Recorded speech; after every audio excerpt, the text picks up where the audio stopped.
Okay, good morning, friends. So we will go ahead with the part we stopped yesterday. Uh, so within first two lectures, what we studied is आपण आधी काय काय शिकलो ते पण बघूया. We studied system, then definition of system, then open system, then we have seen the example of open system. Clear? Next, then we seen closed system. Then we have seen the example of closed system. Then we have seen isolated system. Then we have seen thermos class as an example of isolated system. After this, types of system.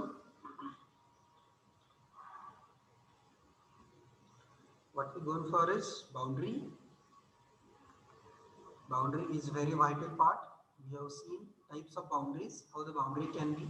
So we have seen boundary can be fixed, or boundary can be movable. Then boundary may be real, may be imaginary. Boundary may allow mass transfer, may not allow mass transfer. That also we have seen. Clear?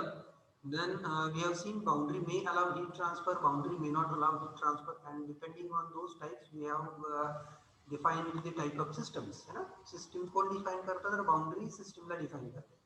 Boundary चे type system ला define करता है. Clear? Yes. Someone is trying to say something in chat box. Sorry, your voice is not audible, Prateek. Others, whether my voice is audible? Yes, sir. Yes, sir. Yes, sir. Yes, sir. Thank you. Yes, sir. What saying is not Yes, sir. Please check your settings. ठीक आहे.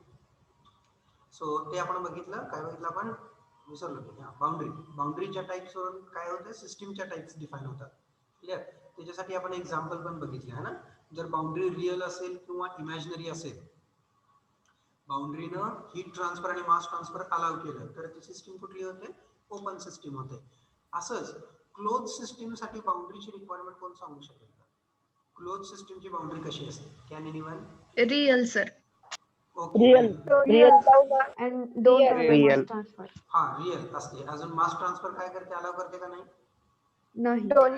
नाही. नाही sir. मास नाही transfer sir. Allow करत नाही. Correct. Heat transfer Allow करते. Allow करते. Allow करते. हीट ट्रान्सफर अलाउ करते. Allow करते. Very correct. Okay. And similarly for isolated system, boundary will be real.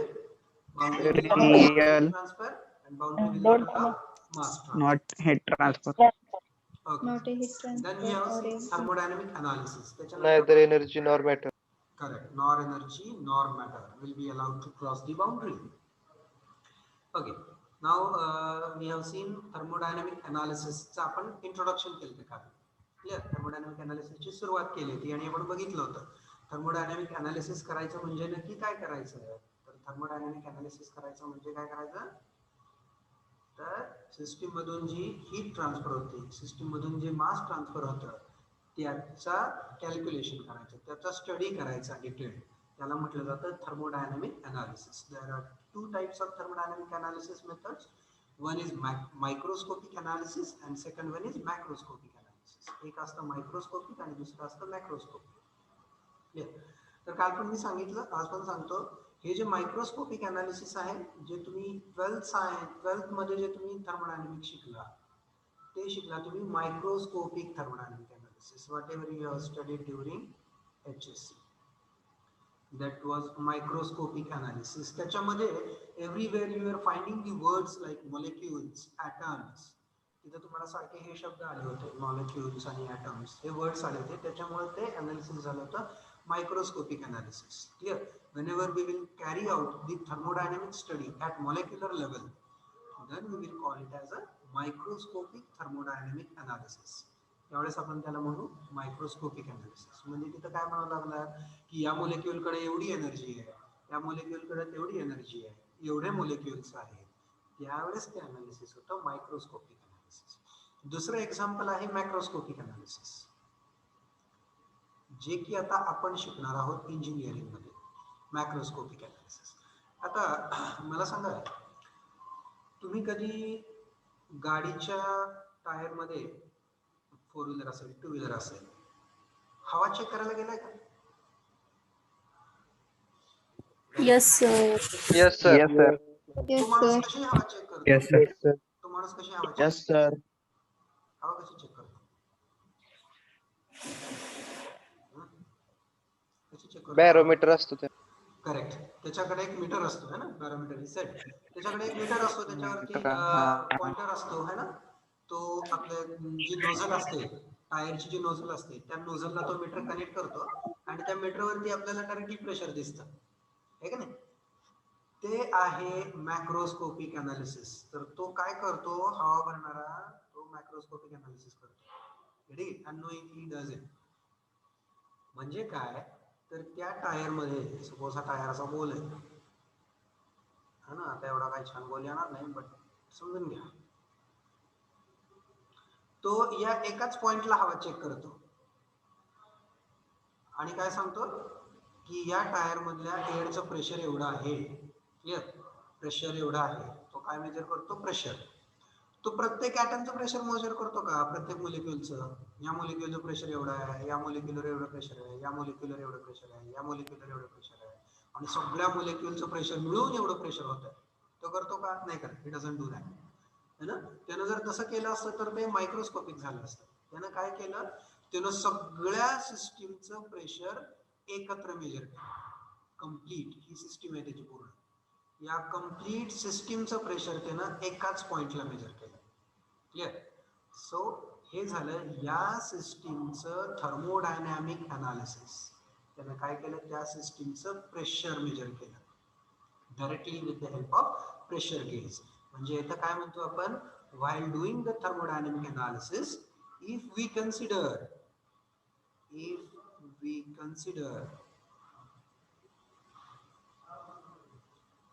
system as a whole, WHOLE, whole म्हणजे काय? संपूर्ण. संपूर्ण. Complete. क्लिअर? कम्प्लीट. ज्या वेळेस थर्मोडायनॅमिक अनालिसिस करताना आपण कम्प्लीट सिस्टीम काउंट करतो, इंडिव्हिज्युअल मोलिक्युल्स, ॲटम्स काउंट न करता. Getting it?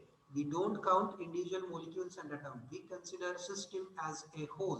In that case, we call that thermodynamic analysis as macroscopic analysis. त्यावेळेस त्याला म्हणायचं macroscopic analysis. So whatever we are going to study in engineering, that is macroscopic analysis. आपण macroscopic analysis करणार आहोत, microscopic नाही. Clear? So फरक दुसरे काय काय डिफरन्सेस आहेत मायक्रोस्कोपिक आणि मायक्रोस्कोपिक मध्ये?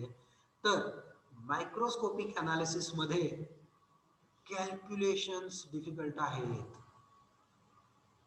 Calculations are more. कशामध्ये? मायक्रोमध्ये. मॅक्रोमध्ये लेस कॅल्क्युलेशन्स.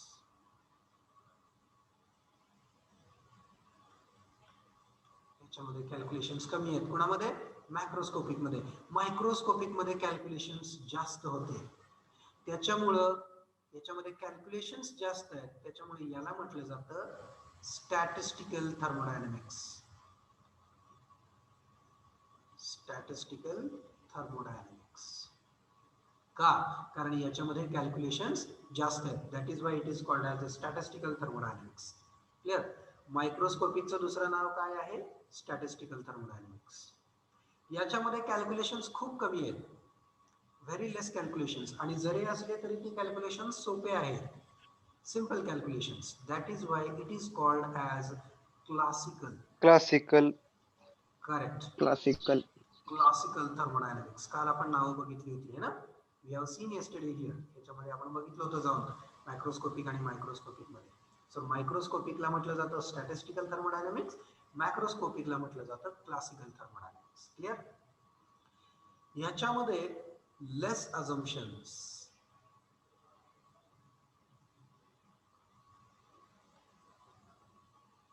याच्यामध्ये मोर अझम्पशन्स.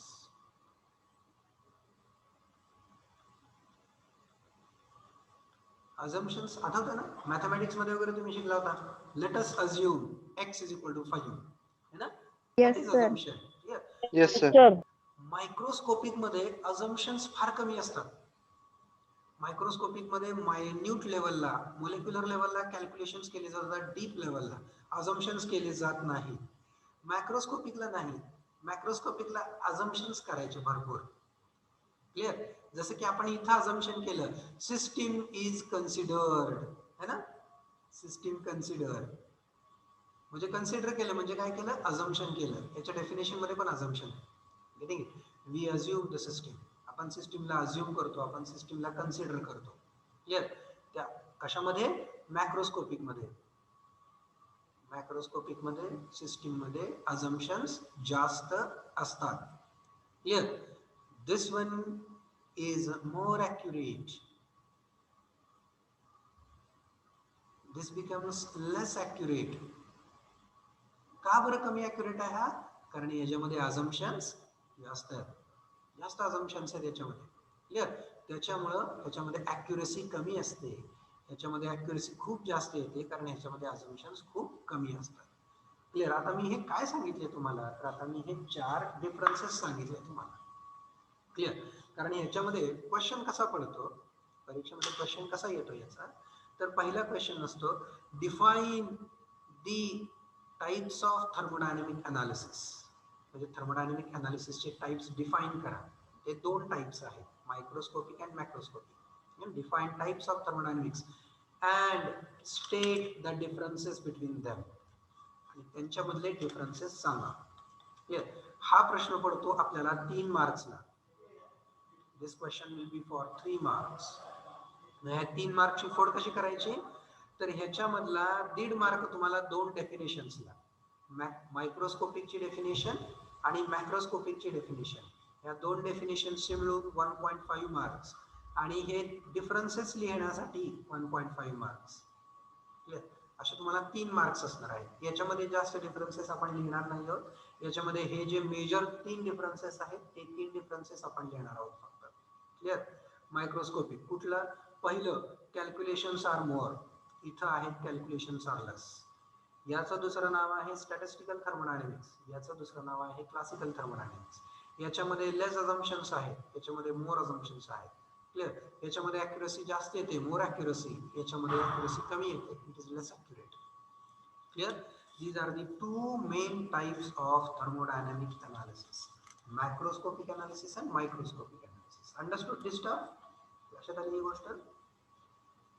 Yes, sir. Yes, Yes, sir. sir. Yes, sir. Yes, sir. ठीक.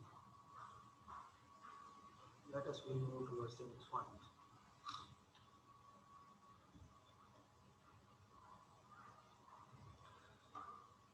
आता ह्या गोष्टीकडे जाऊया. Working substance. हा शब्द ऐकलाय का तुम्ही? I guess this will be the first time you may be listening this word first time, है ना? पहिल्यांदा ऐकला सगळ्यांना? काय ऐकलंय आधी? Working substance? No, sir. नाही No, ऐकलं? sir. No, sir. ठीक आहे. So let us we will define this working substance. बघूया. तर हा वर्किंग सबस्टन्स काय आहे? तर आपण जे एक्झाम्पल्स घेतले होते काल, भरपूर एक्झाम्पल्स घेतले होते, है ना? कुठले कुठले एक्झाम्पल्स घेतले होते? आपला रेग्युलर फेवरेट एक्झाम्पल होता असं काय? Tea in a cup. हे घेऊया, परत टी पण घेऊया. हे कुठलं एक्झाम्पल घेतलं होतं आपण आठवलं? भांडं घेतलं होतं स्टीलचं, त्याच्यामध्ये पाणी होतं आणि त्याला आपण खालून काय करत होतो? हीट सप्लाय करत होतो.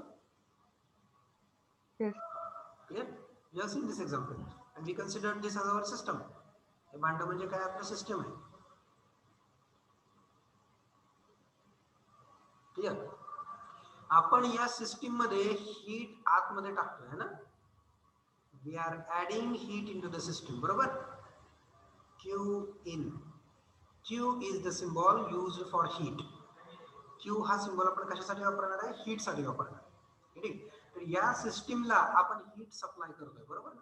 We are heating it. आपण याला गरम करतोय खाली हीटरने. That means we are supplying heat to the system. सिस्टीमला हीट सप्लाय करतोय. सिस्टीमला हीट सप्लाय करतोय म्हणजे कोणाला करतोय? सिस्टीमला हीट सप्लाय करतोय म्हणजे नक्की कोणाला करतोय? भांड्याला करतोय का पाण्याला करतोय? What is the matter? मॅटरला. मॅटरला करतोय. त्याच्या आतमध्ये जे पाणी आहे त्याला आपण हीट सप्लाय करतोय ना? तर या Yes, पाण्याला sir. म्हटलं जातं working substance. This water is considered as working substance. So what is working substance? Working substance is a fluid. Working substance काय पाहिजे? Fluid पाहिजे. Fluidचा अर्थ काय होतो? Fluidचा अर्थ काय होतो? Can anyone? Liquid. Liquid? In solid or liquid condition. In solid? Solid असेल का fluid? No, No, sir. sir. No, sir. Fluid cannot Liquid be असणार. solid. Only liquid, sir. Anything, only liquid is also wrong. Anything which can flow. Which can flow. Flow म्हणजे काय? वाहणे. Anything which can flow. जे वाहू शकतं ते fluid आहे. मग काय काय वाहू शकतं? लिक्विड. लिक्विड वाहू शकतं प्लस गॅस. गॅस पण फ्लो होऊ शकतो ना? है ना? वारा वाहतो. Gas also can flow. Yes. So these are the two phases. These are the two phases which we can count as a fluid. या दोन फेज आहेत ज्यांना आपण फ्लुइड म्हणतो. Clear? Liquid and gas. So working substance must be a fluid. Then we can add energy. त्या fluid मध्ये आपल्याला काय करता आलं पाहिजे? एनर्जी ऍड करता आली पाहिजे. याच्यामध्ये आपण एनर्जी ऍड करू शकतोय का पाण्यामध्ये? Yes, we can add the energy. मी सपोज एखादा कंटेनर घेतला, त्या कंटेनर मध्ये काय ठेवलं मी? गॅस ठेवली, एअर, आणि मी त्या एअरला हिटिंग चालू केलं, तर मी एअर मध्ये पण हीट सप्लाय स्टोअर करू शकतो, ऍड करू शकतो. यस, या एअर मध्ये पण मी हीट ऍड करू शकतो, एनर्जी ऍड करू शकतो. Yes, we can add energy. We can withdraw energy.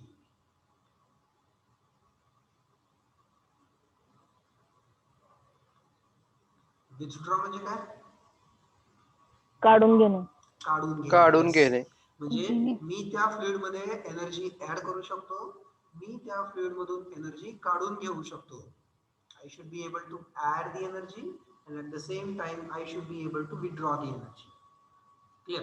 आता ह्याच्यातून एनर्जी काढून घेऊ शकतो का आपण पाण्यातून? गरम केल्यानंतर हा बर्नर बंद केला. Yes, sir. Let us Yes, sir. close this burner. Yes, sir. Yes, sir. Yes. है ना? हा जर बर्नर काढला आपण, घेतला, तर हे हळूहळू थंड व्हायला लागेल. हळूहळू थंड व्हायला लागेल. थंड व्हायला लागेल म्हणजे याच्यातून एनर्जी आपण काढून घ्यायला लागतो. म्हणजे आता हा क्यू इन बंद होणार and what will start is Q out. We are withdrawing the energy. We can withdraw the energy. Third one, we can store the energy.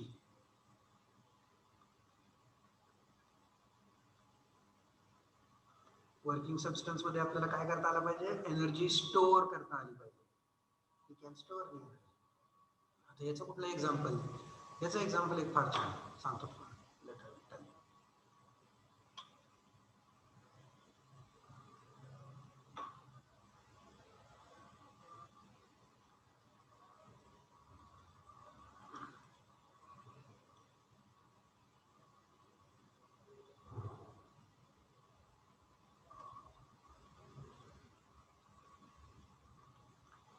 Drawing याच्यावरची थोडीशी खराब येते आहे, but I guess you can understand, you will be able to understand.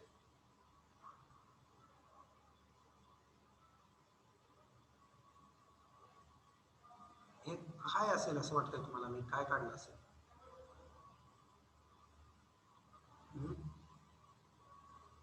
What do you think? पाण्याची टाकी. पाण्याची टाकी. पाण्याची टाकी असेल ही. मी काय म्हणतो, याला पाण्याची टाकी म्हणण्यापेक्षा I will call it as a dam. Dam. Dam. Yes sir. Clear? हा डॅम आहे. Dam at canal system. Correct. हा डॅम आहे. इथं पाणी साठवलंय पाठीमागं, है ना? इथं पाईप आणली आहे खाली, आणि इथं आहे आपला टर्बाईन. इथं काय आपला टर्बाईन. टर्बाईन मध्ये काय होतं? त्या दिवशी तुम्ही सांगितलं होतं काहीतरी इलेक्ट्रिसिटी जनरेट होते, काहीतरी होतं, है ना? Hydroelectric power plant. Hydroelectric power. Hydroelectric power हे तसलं काहीतरी आहे. टर्बाइन मेकॅनिकल एनर्जी प्रोव्हाइड करतो. Correct, turbine mechanical energy produce करतो, मी त्या दिवशी सांगितलं होतं है ना. आणि तिथं जनरेटर असतो जो की इलेक्ट्रिकल एनर्जी प्रोड्यूस करतो, कारण इथं जनरेटर कनेक्ट असतो येस सर. आणि तो जनरेटर इलेक्ट्रिकल एनर्जी प्रोड्यूस करतो आणि ती इलेक्ट्रिकल एनर्जी नंतर ट्रान्सफर केली जाते. क्लिअर. तर इथं बघा, या पाण्यामध्ये कुठली एनर्जी असते? स्थितीज ऊर्जा, स्थितीज ऊर्जा, potential energy. Potential energy. Potential. Here will be potential energy. काय केली आहे ती आपण? स्टोअर केली आहे. Potential energy is stored. इथे कुठली केली आहे? पोटेन्शियल एनर्जी स्टोअर केली आहे. करू शकतो आपण? यस. इथं Yes, आपण sir. काय केलं? ती पोटेन्शियल एनर्जी काढून घेतली पाण्यातली. Withdraw the energy. Withdraw the energy. ती पाण्यातली एनर्जी काढून घेतली. We can store the energy. Store the energy इथं स्टोअर केली. ठीक आहे, इथं स्टोअर केली. We can withdraw the energy. आपण इथून एनर्जी काढून घेतली. Withdraw the energy. आता तिसरा एक मुद्दा आहे, we can transfer the energy.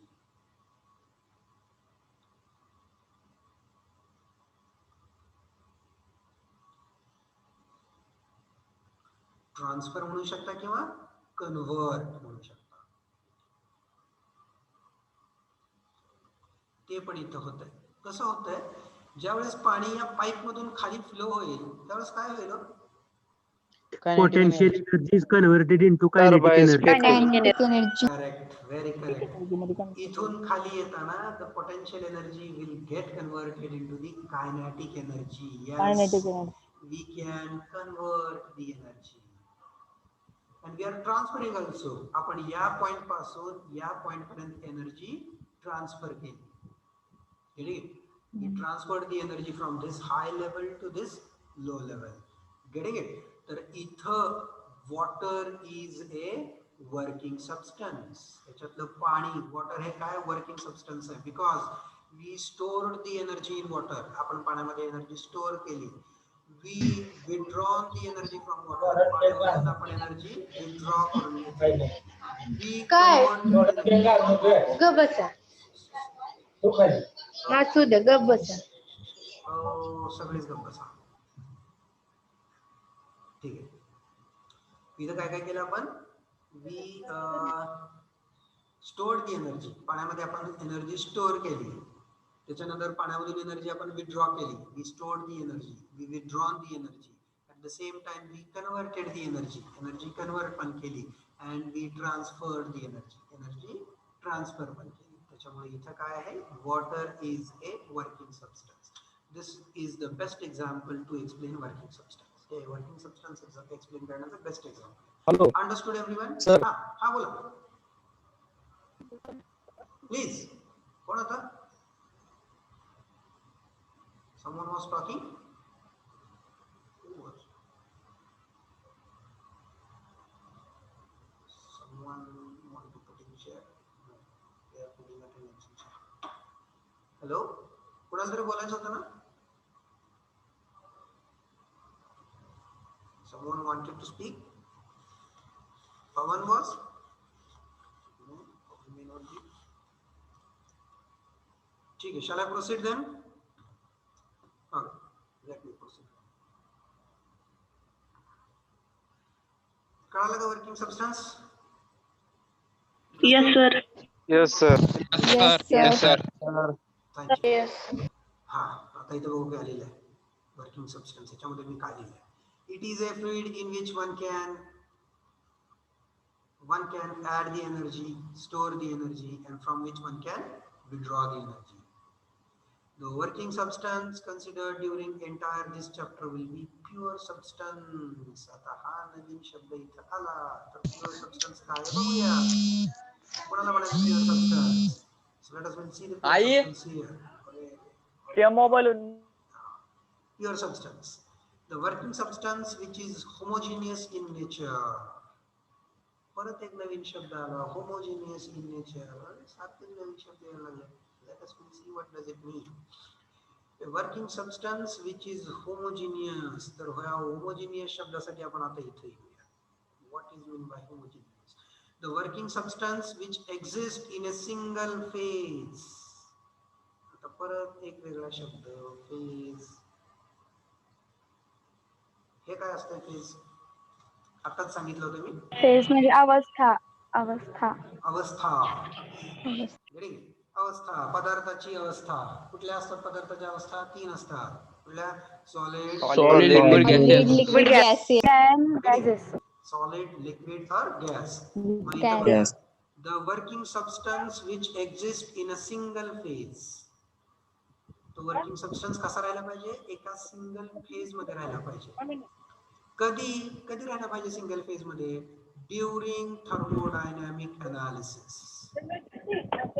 During thermodynamic analysis.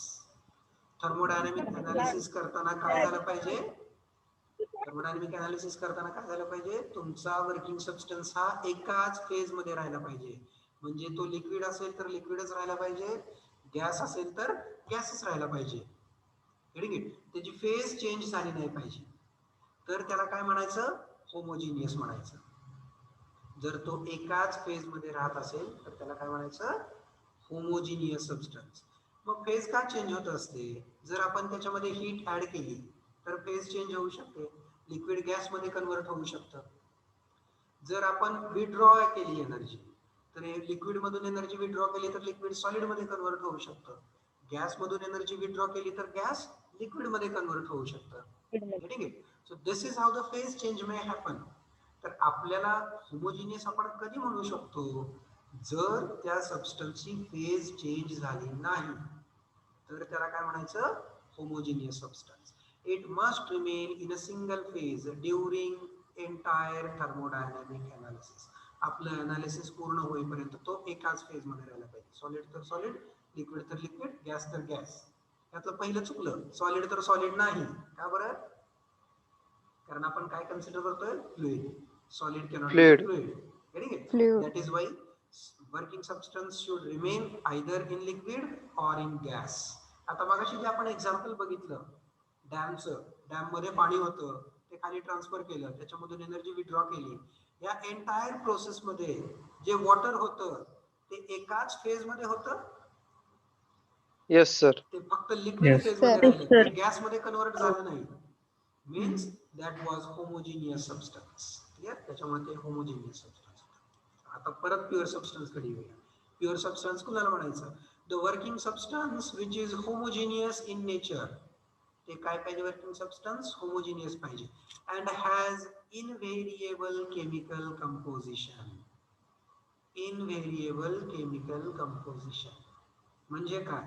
आपण थर्मोडायनॅमिक अनालिसिस करताना म्हणजे त्याला हीट सप्लाय करताना किंवा त्याच्यातून हीट काढून घेताना त्याचं केमिकल कंपोजिशन चेंज होता कामा नये. म्हणजे H2O चा CO2 होऊ नये. H2O चा CO2 होता कामा नये. आता ते हायड्रोइलेक्ट्रिक पॉवर प्लांटचं एक्झाम्पल घ्या. ते वरती पण H2Oच होता, खाली आल्यानंतर पण काय राहिला? H2Oच राहिला. That means invariable chemical composition. आता म्हणणार सर मग केमिकल कंपोजिशन कुठे चेंज होतं? तर आता त्याचं एक एक्झाम्पल तुम्हाला देतो म्हणजे तुमच्या लक्षात येईल. आपली गाडी असते टू व्हीलर. टू व्हीलर मध्ये आपण काय टाकतो? पेट्रोल टाकतो. Yes, sir. टू व्हीलर मध्ये आपण पेट्रोल Yes. टाकतो. पेट्रोलचं केमिकल कंपोजिशन काहीतरी XYZ असेल. ते पेट्रोल इंजिन मध्ये जातं. इंजिन मध्ये गेल्यानंतर त्याचं काय होतं? कंबशन होतं. क्लिअर? त्याचं कंबशन होतं म्हणजे आपण जाळतो त्या पेट्रोलला. कंबशन झाल्यानंतर हे XYZ सेम राहतं का? No, sir. No. No, sir. Same राहत नाही. ते बदलतं. ते काहीतरी ABCD होऊन जातं. ठीक आहे? त्याच्यामध्ये कार्बन मोनॉक्साईड तयार होतात, नायट्रोजन ऑक्साईड तयार होतात, ठीक आहे? हायड्रोजन तयार होतात. क्लिअर? म्हणजे केमिकल कंपोजिशन तिथं बदललं का? यस. म्हणजे तिथे इनव्हेरिएबल केमिकल कंपोजिशन राहिलं का? नाही. तिथं व्हेरिएबल केमिकल कंपोजिशन झालं. फरक लक्षात आला? ओके. व्हेरिएबल आणि इनव्हेरिएबल. तर प्युअर सबस्टन्स कोणाला म्हणायचं? The working substance which is homogeneous in nature and has invariable composition during the process is considered as a pure substance. त्याला म्हणायचं प्युअर सबस्टन्स. दोन रिक्वायरमेंट आहेत, इनव्हेरिएबल केमिकल कंपोजिशन आणि होमोजिनियस इन नेचर. आता हे गोष्टी तुम्हाला MCQ मध्ये परीक्षेत विचारल्या जातात, मल्टिपल चॉईस क्वेश्चन्स मध्ये. होमोजिनियस सबस्टन्स आणि प्युअर सबस्टन्स. अंडरस्टूड? ओके, चला आपले विद्यार्थी फार हुशार आहेत, तर आपल्याकडे काही शेवटची मिनिटं राहिलेली आहेत, तर सगळ्यांनी चॅटबॉक्स मध्ये आपली अटेंडन्स कोट करावी. आय रिक्वेस्ट ऑल, चॅटबॉक्स मध्ये अटेंडन्स टाका. किती मिनिटं राहिलेत बरं? काहीतरी राहिले असतील 2-3 मिनिटं. Okay, done. सो अंडरस्टूड दिस part? Yes, sir. Yes, Yes, sir. sir. Yes, Yes, sir. sir. Yes, sir.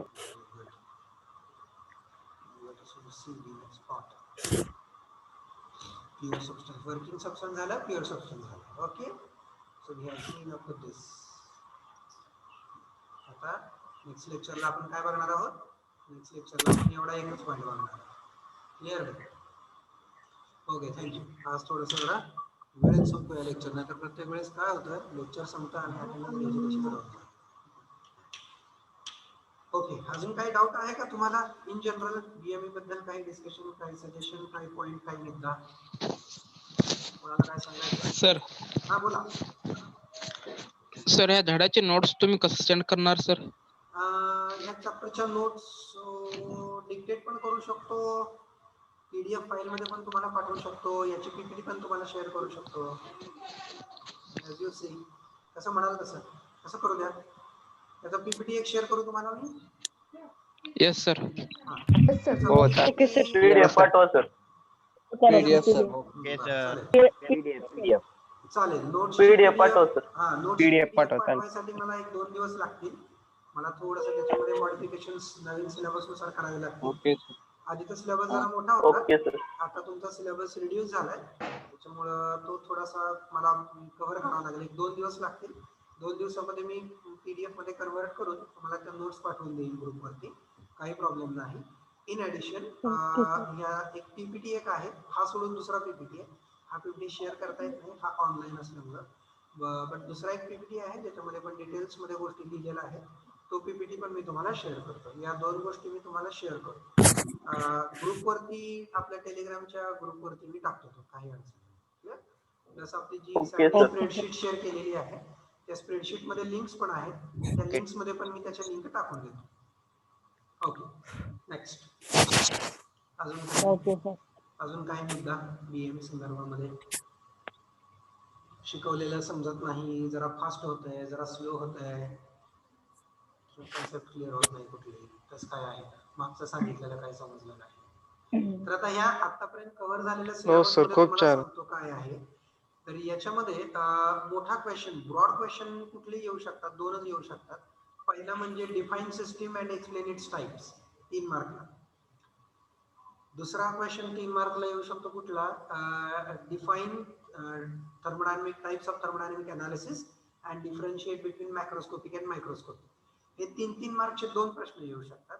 आणि बाकीचे जे क्वेश्चन्स येणार, ते क्वेश्चन्स येणार MCQ साठी, मल्टिपल चॉईस क्वेश्चन साठी. क्लिअर? म्हणजे कुठल्या सिस्टीमची डेफिनेशन असेल, बाउंड्रीचे टाइप्स असतील, boundary can be real, imaginary, अशा प्रकारे असू शकतात. क्लिअर? दुसरा एक फेवरेट MCQ क्वेश्चन येतो, म्हणजे कुठला? फॉर एक्झाम्पल, आपला जो टेबल फॅन असतो, टेबल फॅन, घरातला टेबल फॅन माहिती ना सगळ्यांना? Yes, sir. तर तो table fan is a example of open system, closed system, isolated system. Table fan कशाचं एक्झाम्पल आहे? ओपन आहे, क्लोज आहे, आयसोलेटेड आहे? I think open system sir. Correct. कारण फॅन मध्ये काय होतं, पाठीमागून हवा आतमध्ये येते, त्या हव्याची कायनेटिक एनर्जी वाढवली जाते आणि ती पुढून बाहेर पडते, म्हणजे मास ट्रान्सफर पण आहे, प्लस त्याच्या कायनेटिक एनर्जी मध्ये चेंज झाला.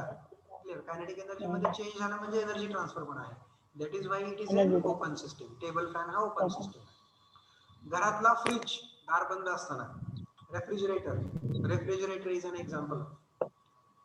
Closed system. Close system, correct. Fridge close system. सिस्टीमचं एक्झाम्पल आहे, दार बंद असताना म्हणतोय मी. का बरं क्लोज सिस्टीमचं आहे? तर बघा, ज्या वेळेस आपण फ्रीज लाईटचं बटन चालू करतो, फ्रीज चालू करतो, त्यावेळेस काय होतं, आतलं टेम्परेचर कमी कमी होत जातं, है ना? आणि काय होतं, आतली हीट बाहेर टाकली जाते. फ्रीज काय करत असतं, फ्रीज आतमधली हीट काढून घेतो आणि ती बाहेर सराउंडिंग मध्ये टाकतो. तिथं एनर्जी ट्रान्सफर होत आहे, तिथे मास ट्रान्सफर होत नाही. That is why the refrigerator is considered as an example of isolated system. Clear? Sorry, closed system, not isolated. Closed system, correct. तर असे प्रश्न ते विचारतात. अशी नॉर्मल आपल्या रेग्युलर लाईफ मधले असे ते ऑप्शन्स देतात आणि याच्यामधली ओपन कुठली, क्लोज्ड कुठली, आयसोलेटेड कुठली, असे विचारले जातात. एकदम सिंपल असतात. जसं की मी आता तुम्हाला सांगितलं, रेफ्रिजरेटर आहे, फॅन आहे, त्याच्यानंतर आपला एअर कंडिशनर आहे, AC. AC is an example of open or closed or isolated असं विचारतात. थर्मास आयसोलेटेड साठी एकच विचारली जाते, thermos flask. So no other system will be asked for isolated. So most probably the questions will be on closed system and open system. Open आणि closed system चे types फक्त तुम्हाला most probably विचारले जातात. Clear? ते पण आता आपण डिस्कस केलं. Understood this? ठीक आहे. So our meeting will end now. संपत आलेला time. Thank you very much. Thank We'll you. see now. We'll meet now on Monday. Thank you. Have a good day. Okay. Thank you, sir. Okay, Thank you. sir. Thank you, sir. Thank you.